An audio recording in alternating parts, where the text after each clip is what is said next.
The unicorn dental office. Well, let's just start with the unicorn, the magical creature that doesn't exist, right? So that applies to the dental office, this magical place where your team is respected, you have the equipment that you need to work with, right? You're in a nice environment, great team that treats everybody well. That's the unicorn office.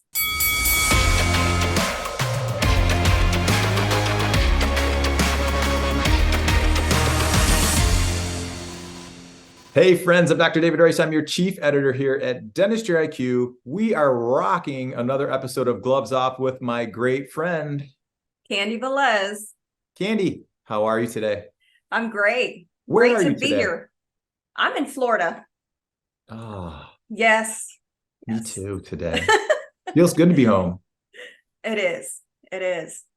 It's good to be home. All right. So this is a fun topic, and it's a topic that gets thrown around in many industries, but ours being dentistry is the unicorn dental office. Like, first of all, like, what is that? The unicorn dental office. Well, let's just start with the unicorn, the magical creature that doesn't exist, right? So that applies to the dental office, this magical place where your team is respected, you have the equipment that you need to work with, right? You're in a nice environment, great team that treats everybody well. That's the unicorn office.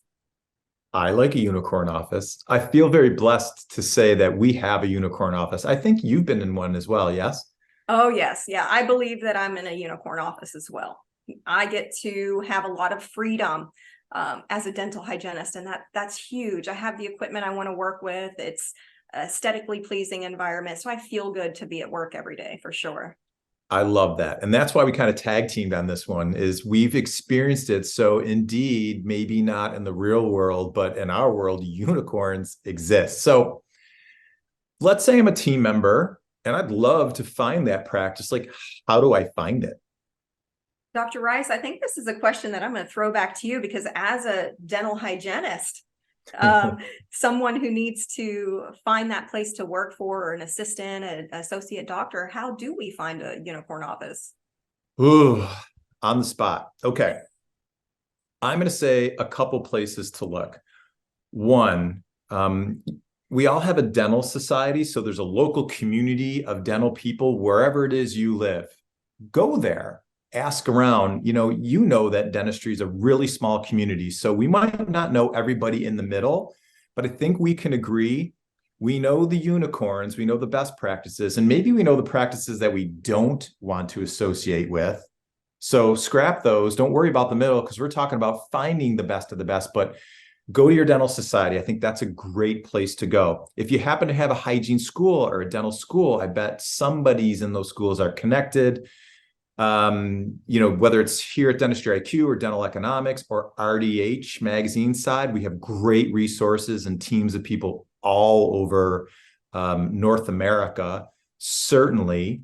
And if you want to just reach out to me directly, I'm always happy to help. But there are a lot of places out there, and as like what's it, 6 degrees of separation for Kevin Bacon, where you can just ask great questions and great people will find great people all the time. All right, so I got on the spot for this one. I got to put you back in the hot seat.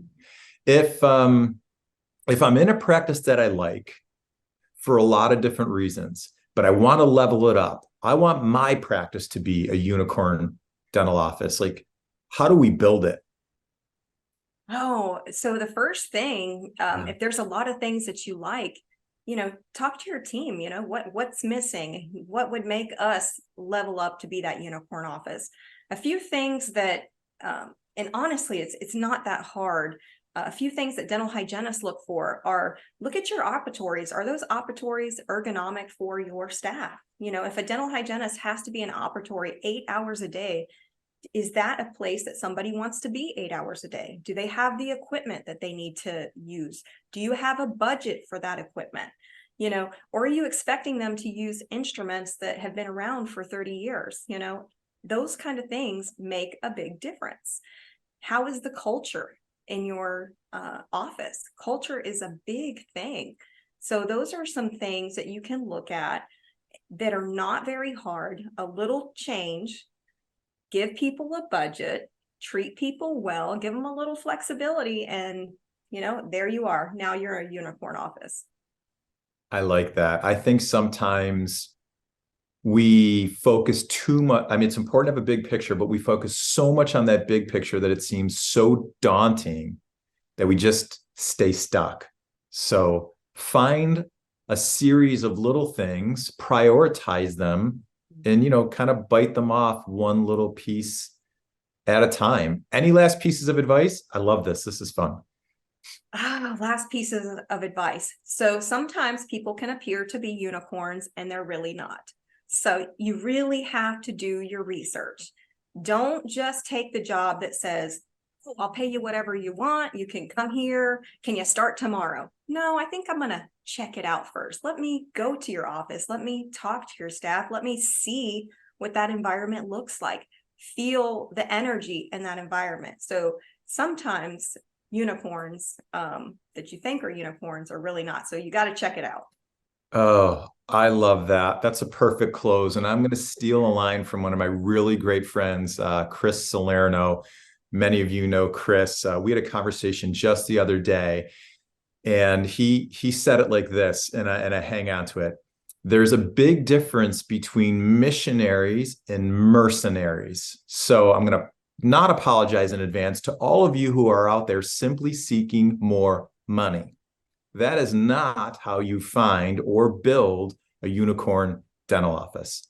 You have to be a missionary. You have to have you have to want something bigger and better, and understand that more money becomes the reward for you and I doing things the right way. But walking in the door for an extra $5 an hour, or leaving a great practice that could have been a unicorn dental practice for $5, you're making a huge long-term mistake. So Candy, I'm going to end it at that. Thank you for being here today.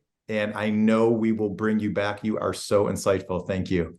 Thank you for having me, Dr. Rice. It's been fun, and I've enjoyed the series.